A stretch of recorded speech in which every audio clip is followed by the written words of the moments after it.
Adore Mefere Mek. Hello, ladies and gentlemen, and welcome back to another segment here on Project Purpose. For those of you who are new, we cover topics that relate to mental health, mental wellness, and education on a week-by-week basis. And today's topic of discussion is mental health. On the conversation around mental health, I'm going to have a conversation around honoring yourself, around 3 habits that I cultivated through the years that enable me to honor myself. And so this translates in many different ways. There are many ways that we can honor ourselves. There are behaviors that I have adopted as a result of just life experience and non-shared life experiences that are my ways of honoring myself. And I thought maybe I would share them with you. And if it's something that you yourself struggle with as well, like if you've had some of the similar experiences but you haven't quite figured out like what behaviors to adopt, then by all means take some of my coping mechanisms and behaviors for a trial run and see if that works for you. We're gonna just jump right into it, and it's gonna be fun and light, but also like the underlying themes are fairly serious. Anytime I'm covering a topic that I feel is quite serious, I like to try to be a little bit light about it so that it's not too foreboding. But all of that to say, one of the first behaviors that I have adopted as a way of honoring myself is leveraging silence as a response. And I think that this has been just so crucial for me growing up in all of my 20s. I had to learn that not everyone deserved an answer, and I would give my energy to everyone. I would try to be responsive to everyone. I would try to be responsive, respectful, and I would try to just be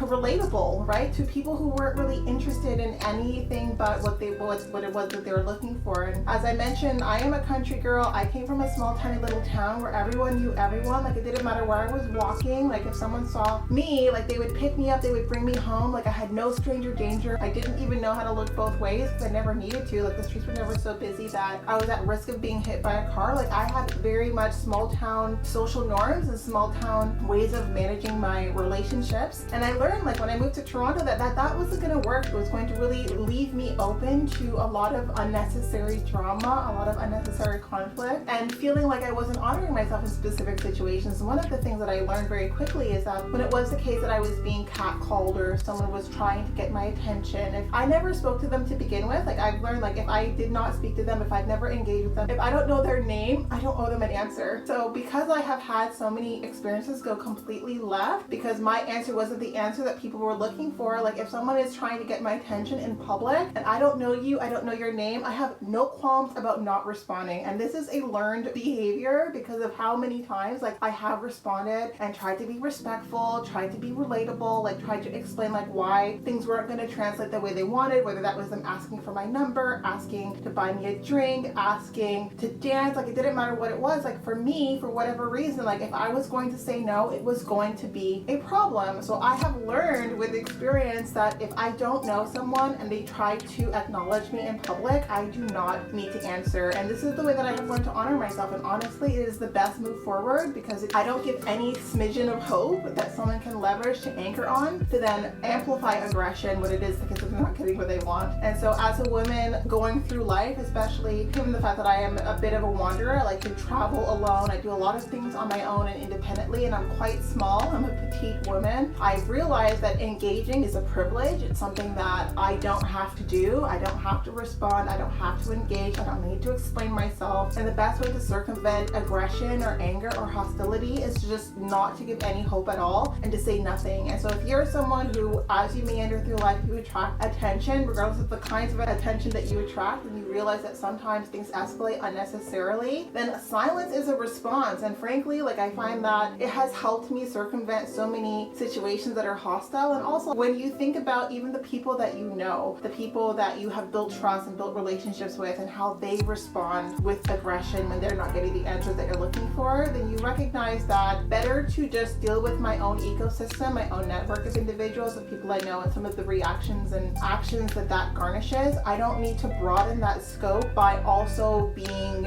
responsive to people that are strangers. So that answer, silence as a response, is something that I leverage to the maximum. Not everything deserves an answer. Not every comment, remark, not everything that people say I need to dignify with a response. And that has protected my peace so much. I have reclaimed so much of my power that I used to give away just by engaging. And so that's how I honor myself. A lot of the times I honor myself with my silence, and I think that a lot of people don't recognize just how powerful of a tool it is. It is such a neutralizer. It can be the thing that really takes a situation that could escalate and completely brings it to a halt. And so that one is really important that I leverage all the time, and I hope that you guys leverage it too. And like, it doesn't matter like how awkward the silence is. I can be comfortable in an awkward situation, but if I don't know someone and they approach me, I have no qualms about saying nothing, about removing myself from the situation. It does not matter to me anymore. I'm protecting my peace. My peace trumps any social niceties that people can expect in any given situation. So that's the first one. One of the second ones is I do not apologize about being unapologetic. And this was a really big one because for those of you who are watching who are not Canadian, Canadians apologize all the time, but not typically when you're from a big city. I find like being a country girl moving to Toronto, I would apologize all the time. It was like coming out of my mouth every 15 seconds, and people would bump into me, I would apologize. People would knock me over, I would be the one to apologize. And I learned like, you know what, like no one else but me is apologizing here. So I've learned to be very selective about my apologies. I oftentimes in a day find myself swallowing my apologies even still because it's such a gut reflex, it's such a response, but I recognize that a lot of the things that I've been socialized to apologize for are not things I'm actually apologetic about. And so as a result of that, like if it is the case that I am bumped into, like if I recognize that like, hey, like I was standing still, like I didn't actually create this interference, like I'm not going to apologize for it. I'll wait for an apology. If I don't get one, I'm on my way moving forward. We don't need to have a conversation, then we can just pretend that instance or that situation didn't happen. Or if there is a disagreement, I used to always start off a disagreement with an apology, like apologizing for the fact that I have a different point of view. That does not happen anymore because frankly, I am not apologetic about the fact that I have an alternate perspective and that I don't agree. We don't meet eye to eye in this situation. So why should I apologize for that? So I want everyone to take a moment and think about how often the word sorry come out of your mouth and how often you actually mean it. And it's important because sorry is a word that can really hinder your ability to be an effective communicator, to be a persuasive communicator. If you start off apologizing, you shouldn't do that. And I don't apologize for being assertive now. I replace it with being more assertive. And I've always been more of a directive, assertive speaker, but I've had to become more intentional about it. Otherwise, I find that it invites unnecessary pushback. And so I'm always ready to have a conversation, to have a battle of the minds. I'm happy to discuss perspectives and different alternatives, but I'm going to discuss my position from a place of confidence because I do not speak unless I feel confident about what it is that I'm saying. And I find that you can discredit your own position if you're starting off with an apology. Imagine I responded with an apology for someone who feels entitled to my time, entitled to my energy, entitled to, fill in the blank, and I'm telling them that they're not, but I'm also apologizing for the fact that they're not. Like I'm inviting a lot of unnecessary drama. And so I realized that apologizing when I'm communicating my point of view or my perspective or my position or my boundary, like fill in the blank, it discredits the words coming out of my mouth. So I do not do it. And that is how I honor myself, by swallowing my apologies, by not apologizing as frequently as I've been socialized to, and by being assertive and standing really strong in my position, whether I feel strong or not, right? So a lot of times I am assertive and I'm intentionally communicating with assertion because I communicate from a place of intention. And if I wasn't being intentional, I might not be as assertive. I'm much more of a playful, goofy human being. But when I know that what it is that I'm communicating needs to effectively land because it is going to influence actions and reactions, then it's important that assertion is how I communicate that message and not leveraging saying sorry as a mechanism to segue into the point of view that is going to be what creates actions and reactions and cascading effects. So that is another way that I have learned to honor myself with time. And the last way, and I think that this one is really important, that I have learned to honor myself with is not apologizing for my flaws and not making myself feel ashamed and feel humiliated for having flaws. We all have flaws. All of us have flaws, and not any of our flaws are worse or better than the others. Like I'm not the person who's going to put our flaws in a spectrum and be like, well, hey, like I'm better than you because these are my flaws and those are your flaws. Like that is not what I do, nor do I allow people to do that to me. One of my flaws that has gotten a lot of attention, like in the span of my life, is the fact that I have a little bit of a temper. I have a lot of emotions. I'm a highly expressive human being, and that's all of my emotions, including when I feel angry. I've learned to manage my anger. I am very mindful about the fact that I'm not going to let people cast judgment on me because of my flaws. All of us are human. All of us are on our growth journey. I am on my growth journey. I am more cognizant and more aware of my flaws than anyone else who is experiencing them. And while I'll apologize for the ways that they translate, if they're translating in a way where like I could have done better, I'm not going to apologize for the fact that I'm a flawed human being. And I think that it's really important that all of us think about the people we have in our lives and the way that they leverage their voice as it relates to your flaws. If they're always putting the spotlight in your flaws, always trying to make you feel small, make you feel insignificant, make you feel like you're lesser than. I'm telling you, like, you need to learn to honor yourself and take that power back. And that's establishing boundaries. And I'm not going to apologize for the fact that I can be animated. I'm not going to apologize for the fact that I'm expressive. I'm not going to be sitting here apologizing for the fact that I'm still growing, learning, and evolving in this lifetime. All of us are. In fact, not all of us, because some of us live in our box and we stay there, but I am actively trying to be a better human every single day. But I'm not trying to fit a mold that someone has of me. I'm trying to do that for myself. And because I know that I'm doing that for myself, because every day I know I'm a work in progress, every day I'm pushing, I'm trying. The way that I honor myself is that I do not apologize for my flaws. I will apologize for the ways that they show up from time to time if I know I didn't align with my highest self, but I'm not going to apologize for the fact that I have things that I'm working through, because we all do. We all do.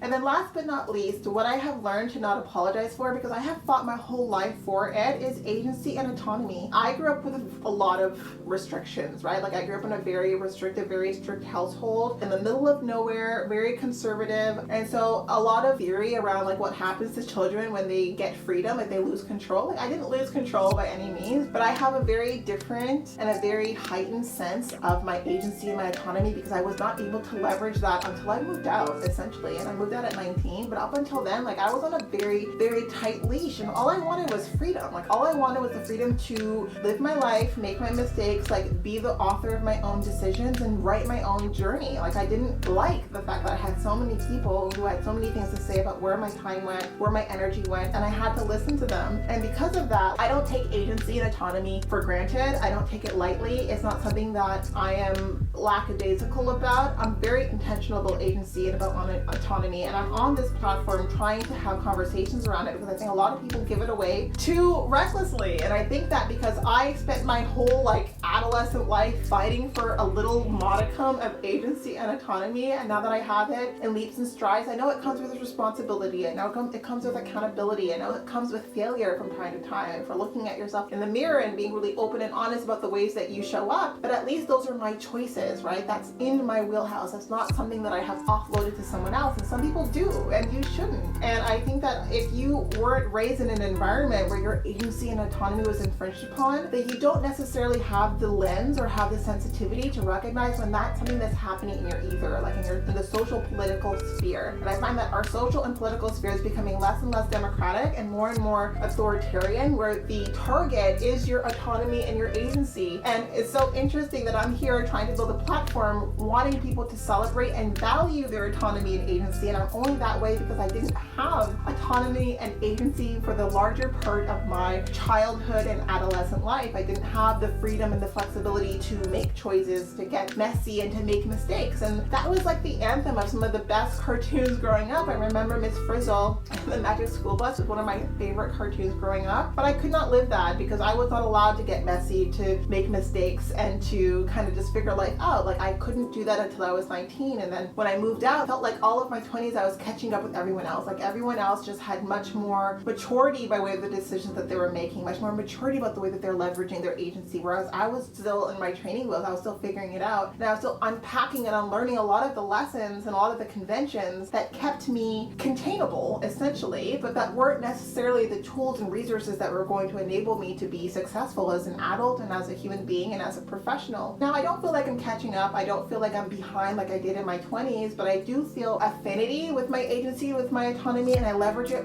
with much more intentionality than most people. And I'm not going to ever put myself in a position where I'm dishonoring myself by not honoring the fact that I have agency and autonomy, and I'm not establishing boundaries with the people who have the motivation to infringe upon it. In fact, it's going to be very hard for you to do because of just how much I value and how much I prioritize autonomy and agency. It is the bedrock of my belief in individuality, and I believe everything individualist. Like I think that it's really important that we put self at the center of all of the decisions that we're making, that we honor ourselves at the center of the decisions that we're making, because who we are to ourselves is all we can give to other people, and people just don't recognize that. And I think that that's really important to recognize. In any case, that was the conversation that I wanted to have for today. Some food for thought for you. Now, if you do want to have conversations around self-mastery, if this is a conversation that matters to you, but you want to have more intimate back and forth conversations, and I do invite you to join our live events at least twice a month, every month for the foreseeable future on our website. So definitely be sure to check that out. We also do provide parent parent child workshops with a focus on cultivating grit, perseverance, and resilience in children by focalizing on what we feel are the bedrocks of leadership in juvenescence, which are focusing on cultivating self-concept, autonomy, self-efficacy, and compassion. I think if we had those, have that intellectual curiosity and that character development underway. So those are the topics of conversation for today. We are on the road to 1K, and so we do invite you to follow us, to leave a like. It really does matter. It means a lot. It helps us out a lot. Be part of our game changer community, giving us the chance to play a small role in your journey. Thank you so much again, and I look forward to chatting with all of you very soon. We'll talk to you later.